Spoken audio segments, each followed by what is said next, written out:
I hope I'm posting my story in the right group because I really need someone's advice regarding my situation. I have been married to my wife, Kristie, for quite a long time now. We have two children together, Robert, Diana. Robert is the oldest, and he was our only child for a while until my wife got accidentally and unexpectedly pregnant again with Diana years later.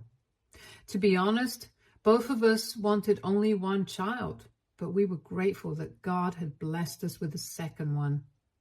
I love both my children equally, and I always worked hard to give them everything they ever wanted. When my wife and I had Robert, we were just 2 years into our marriage, and I was beyond excited to meet my little buddy. I still remember the day he was born. My hands were shaking as I held him in my arms for the first time. I cried tears of joy realizing that he was my son. The first few months after giving birth, Kristie was in and out of hospitals a lot because of her health issues, so I spent a lot of time taking care of Robert on my own. Whenever Kristie was home, I wanted her to rest as much as possible so I would never burden her with any childcare duties. Luckily for me, I own my own company, so I could do most of my meetings from home, which helped me be a full-time parent to my son while my wife recovered. Now, because Robert and I spent so much time together during his childhood, he was always close to me. I was there when he took his first steps and when he fell off his bike while learning to ride. I taught him to play basketball, and we would spend every Sunday afternoon practicing or shooting hoops. He would snuggle up to me on the couch as we watched movies together every night. I knew he felt much closer to me than he was with Kristie, since my wife would sometimes complain about it. Mind you, my son was never disrespectful to his mother, but he also never spent a lot of time with her. This was mostly her fault because she never spent any one-on-one time with our son. Whenever I encouraged her to take him out for ice cream or for a drive so that they could talk, she always seemed unsure about how to connect with him and would then ask me to accompany them as well. I am sure Robert must have felt the gap with his mother, but he never told me anything about it. Eventually, Kristie got pregnant with Diana, which was unexpected. We were quite nervous if she would have any health issues like she had during her first pregnancy, but the doctors assured us that there would be no complications this time. Kristie had always told me how much she had wanted a mini version of her, and I guess she finally got her wish when our baby daughter was born. Diana has the exact same blue eyes as my wife and my blonde hair. With our second child, things were much easier for us. We had learned from our previous mistakes, and we did not stress as much as we did when we had Robert. I know people say they don't care what gender their baby is, but having both a son and a daughter, I can say that my heart never felt so soft until Diana was born.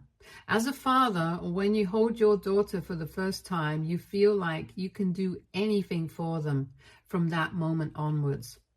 I felt like I could burn the whole world down just to keep my daughter warm if needed. I can honestly say that daughters can really change you as a man.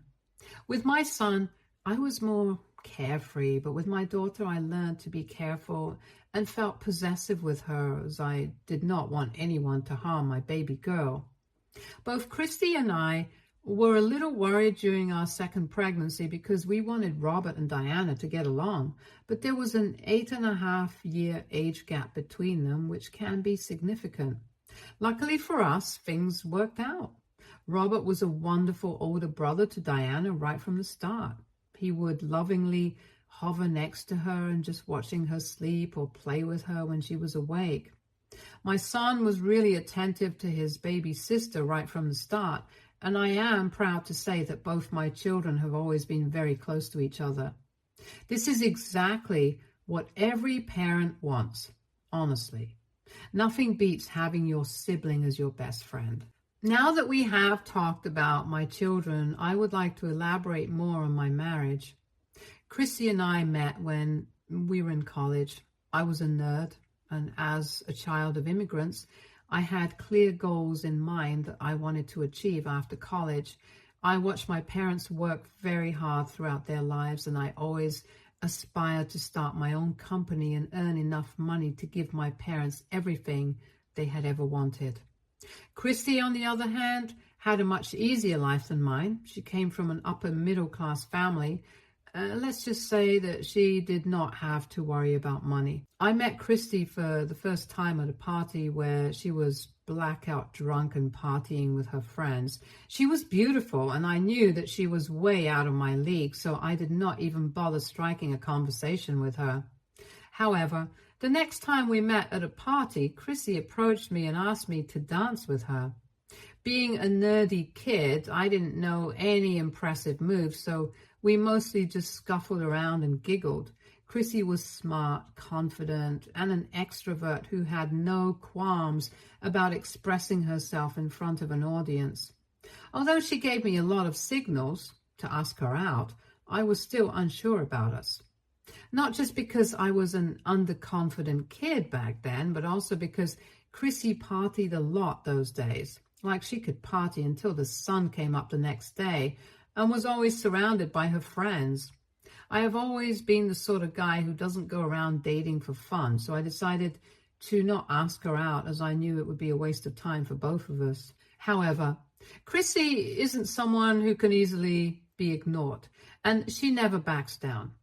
After the fourth or fifth time we met at a party, she finally confronted me about why I didn't want to go out with her.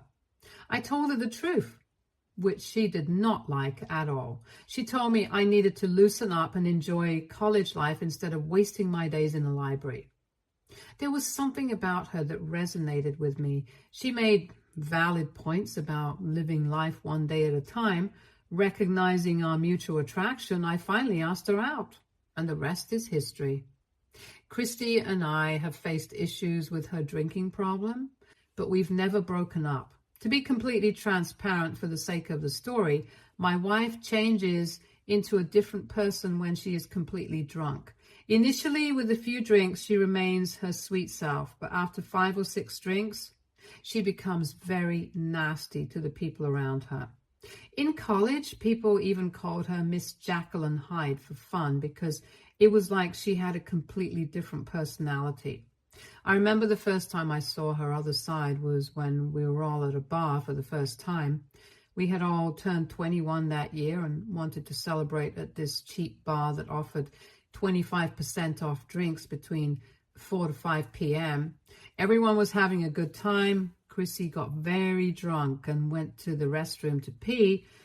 On her way back, she bumped into a server who accidentally spilled drinks on her dress. We witnessed the entire incident, and I rushed over to help my girlfriend, but before I could even reach her, Kristie started screaming and pulling the server's hair. I was stunned by the whole thing as I watched my girlfriend publicly embarrass herself by shouting cuss words at the poor server, who looked horrified and kept apologizing. In the end, the manager asked us to leave because Kristie wouldn't stop causing a scene. I did my best to calm her down, but her friends kept blindly encouraging her and escalating the situation, even when she was clearly in the wrong. When the manager attempted to remove us, her friends refused to leave and started threatening him loudly. One of them even smashed a glass on the floor, which was scary.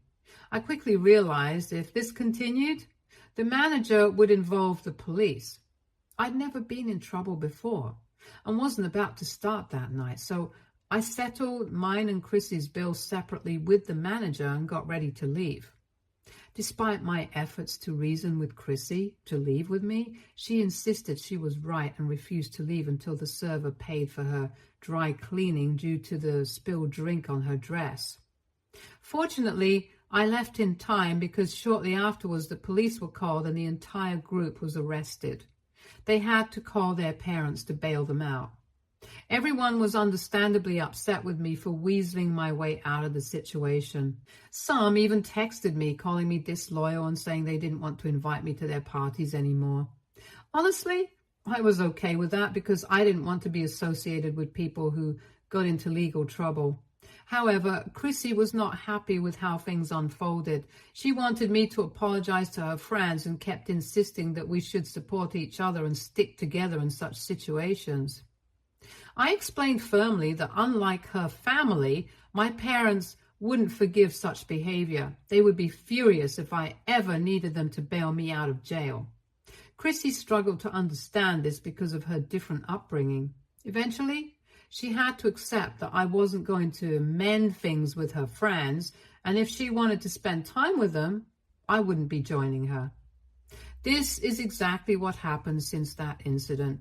I never showed any interest in hanging out with her friends and did not attend any of their parties, even if Kristie wanted me to come.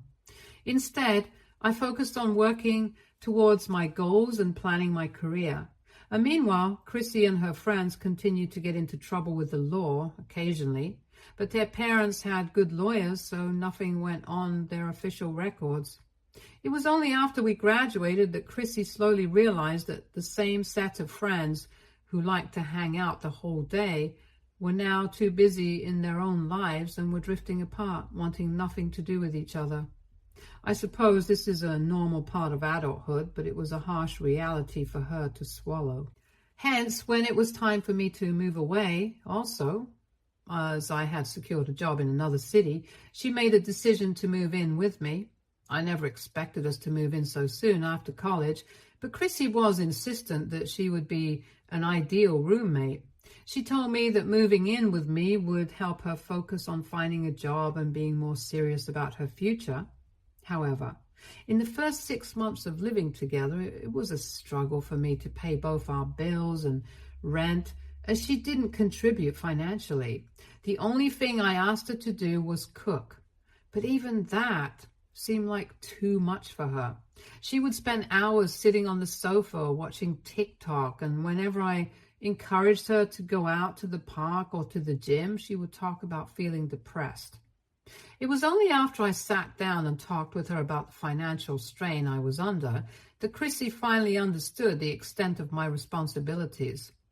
She started to apply to many places and eventually landed a job in a digital marketing company that seemed to suit her. I was relieved to have a partner contributing financially, which alleviated my money worries. However, Kristie also loved splurging money as much as she earned, which wasn't a lot to begin with. She would buy perfumes and makeup every time she was bored and had a phone in her hand.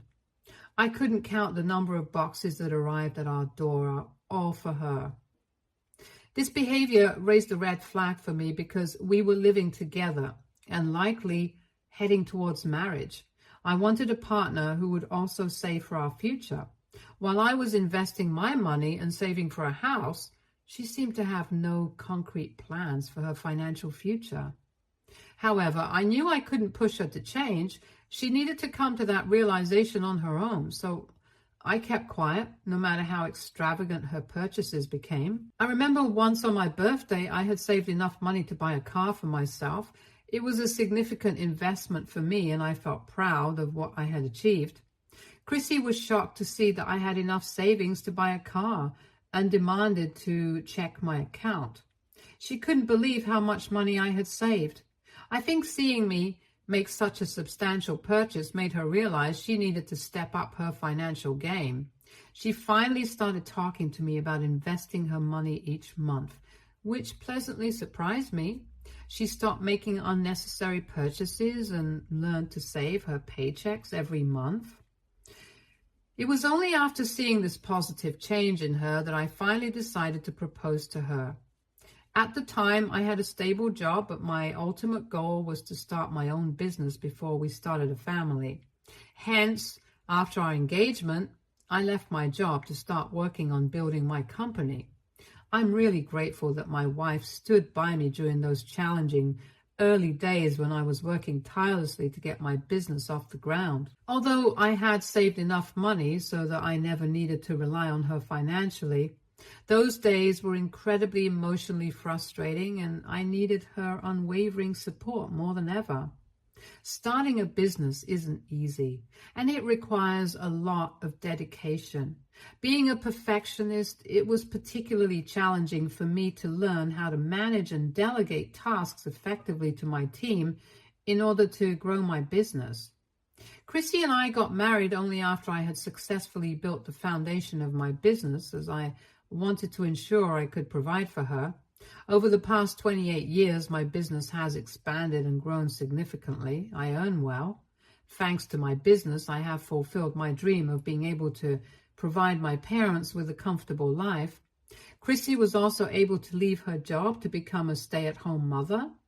I would say neither of us had any major issues in our relationship, or so I thought, until today. After the children grew up, Kristie spent most of her time with her friends or at the gym. We go out on dates every Friday, and we still maintain a very intimate relationship with each other. Our children have grown up seeing us affectionate with each other, and they quickly became accustomed to it. In our family, we never had any major fights. However, one night, we had an incident that changed everything for us. You see, during this time, Robert was a teenager, and like any other teenager, he had his typical mood swings. He stopped hanging out with me like he usually did. Instead, he spent a lot of time with his friends or in his room listening to music. I felt sad that my little boy was growing, but I didn't mind and always reminded him that I was there for him whenever he needed me. On the other hand, my daughter, being 8 years younger than him, was still a child and still needed me, unlike my teenage son. Diana would rush to greet me as soon as I came home from work.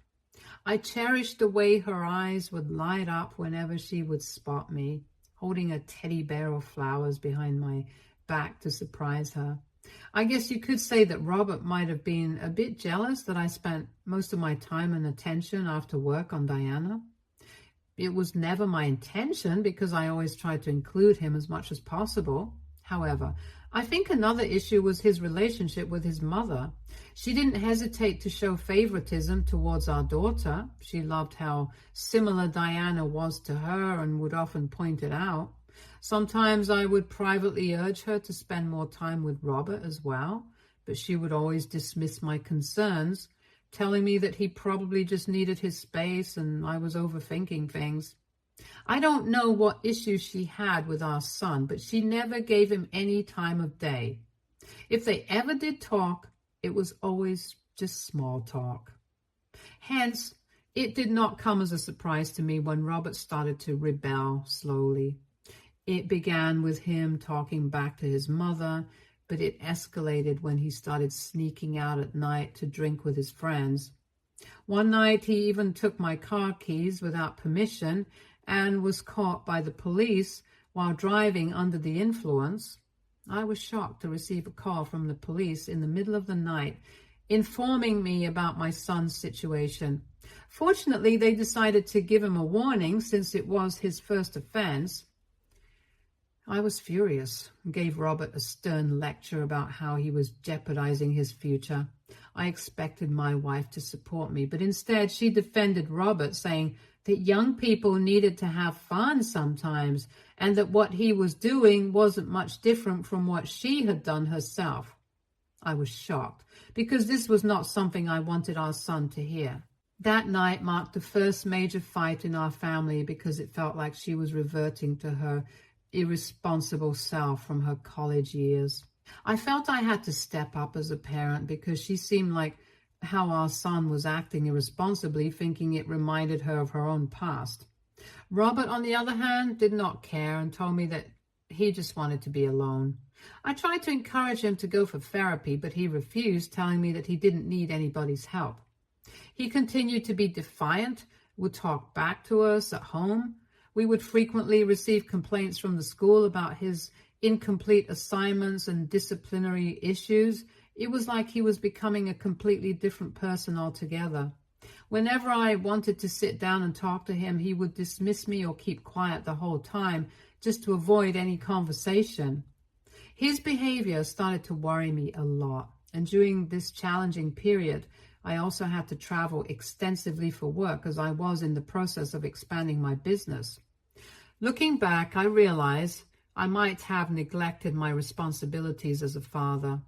Perhaps I should have made more effort to talk to my son, even though he was pushing me away.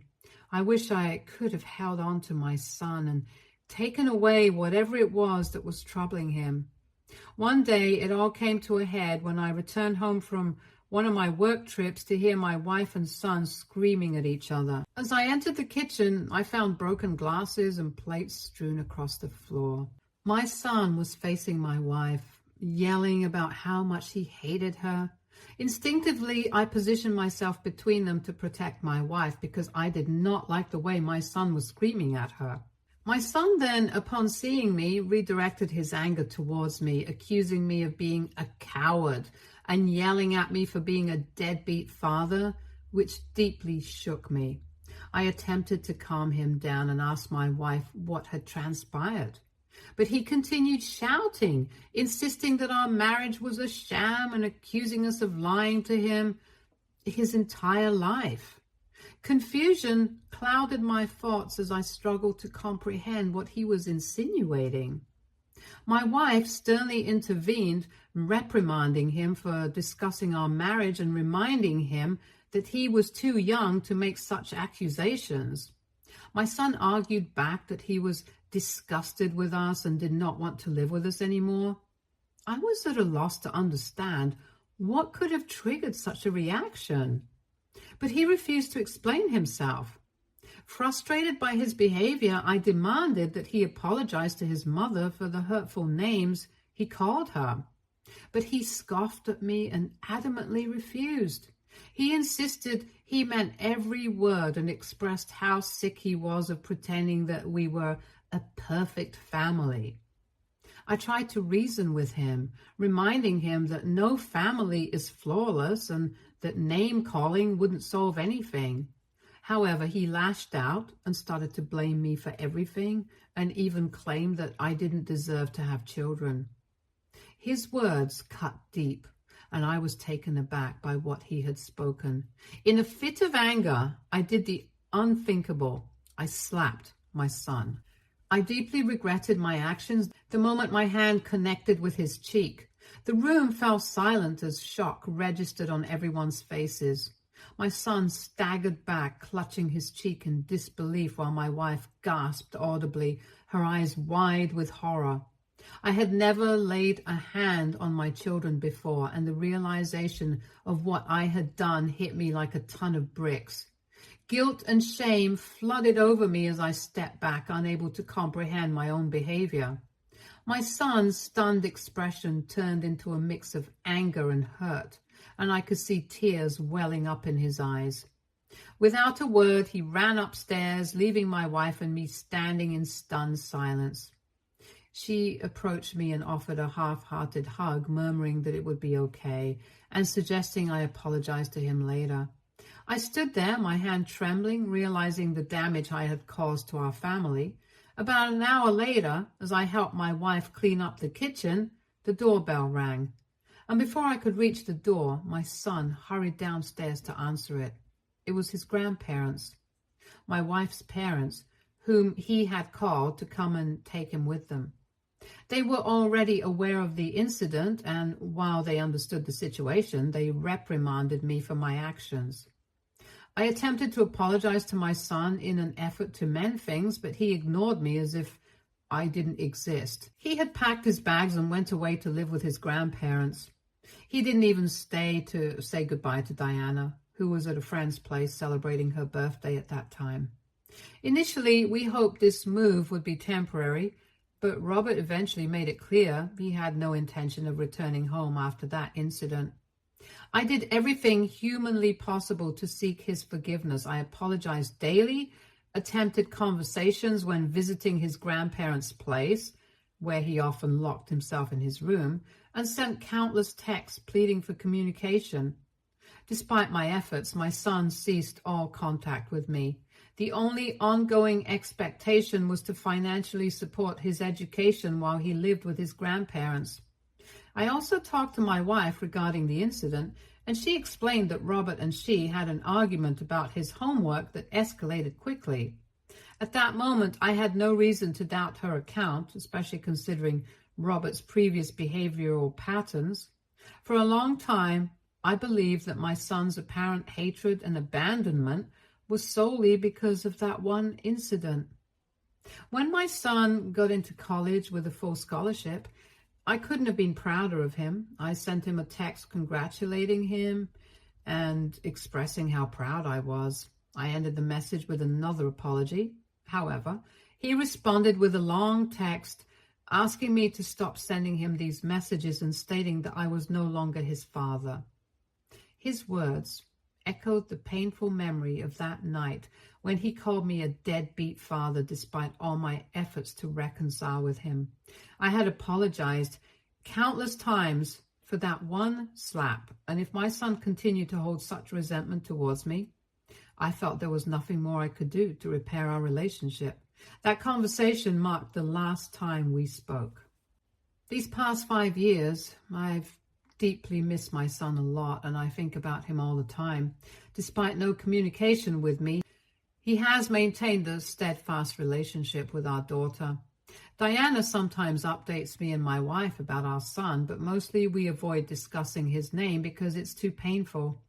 Diana knows about that fateful night and the incident where I slapped her brother. Although she was disappointed in me, she does understand the depth of my remorse for that action. Yesterday on her birthday, Diana expressed her wish to spend the entire day with our son at the adventure park. I was genuinely happy for her and hoped that they would have a wonderful time together. When Diana returned home late that night, she appeared disturbed.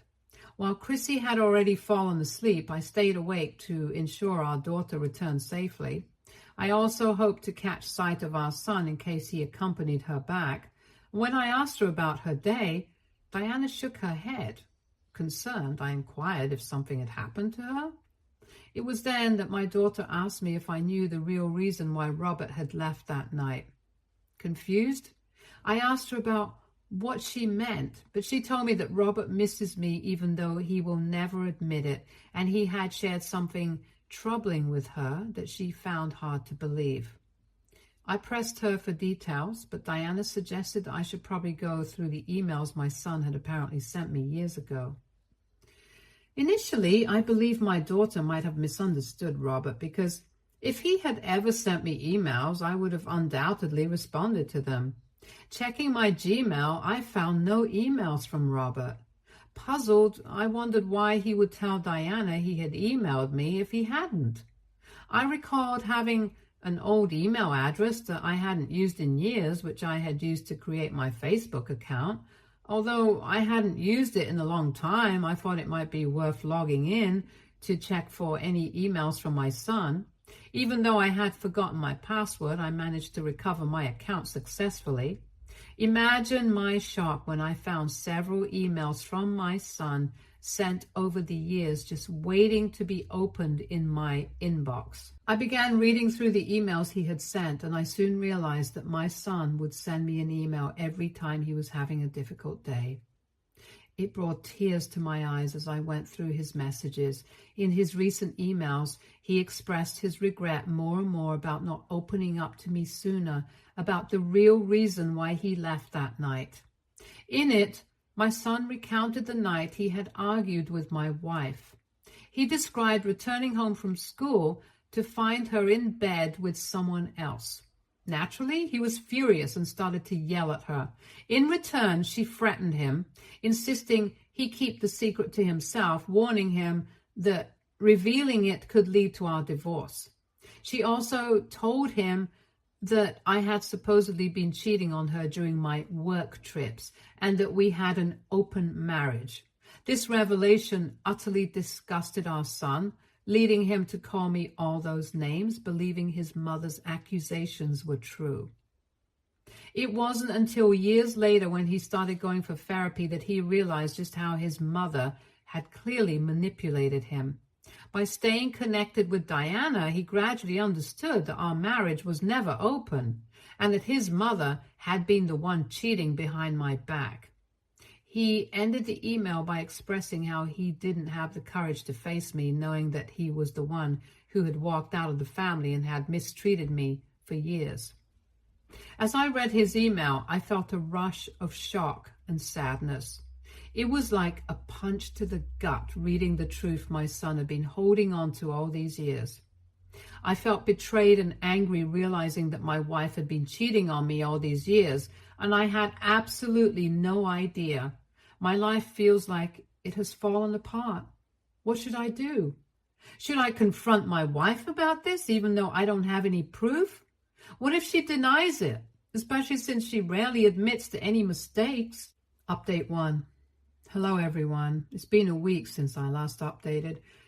To quickly update you, I confronted my wife, pressing her for details despite her denials, until finally she broke down in tears and confessed everything. She admitted to having an affair years ago during the time when Robert was a teenager and recounted the same details that Robert had shared with me in the email.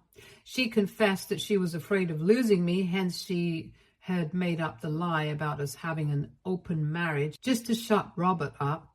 She went on to tell me how she convinced our son to keep the secret, but he was furious at both of us, which led to that confrontation that night. She never revealed the man's identity to me, but I honestly didn't care at that point. I could not believe that my wife was so disgusting that she had not only lied to our son, which cost me a relationship with him for all these years, but had also never confessed to me about her affair until I found out from my son's emails. During our argument, she also confessed to the fact that she had never liked our son because she had always wanted daughters. She added that this was perhaps another reason why she could never bond with him. After this, I could not even look at her face without seeing red. I had no doubts in my mind as I informed my wife that our marriage was over, and I asked her to move out immediately, despite her pleas for reconsideration. Diana seemed to already know about the affair, and after witnessing our fight, her suspicions were confirmed further. She was understandably furious with her mother and refused to talk to her. I also reached out to Robert during this week, seeking to clarify this matter further. At first, his responses were guarded, but as I broke down and expressed how much I missed him, he too became emotional. He admitted regret for leaving home that night and wished he could turn back time and apologize to me instead. I feel terribly sorry for my son. I still can't believe how my wife manipulated the entire situation just to hide her affair. Both of my children agree with my decision to divorce my wife and want nothing to do with her. I now finally understand why my wife never missed our son as much as I did all these years, and why she never tried to contact him after he moved out. Whenever I would bring up that night, she would always blame me for slapping him and make me feel guilty for years. I wish I knew then what I know now. I hate my wife so much. Stay tuned for more stories from our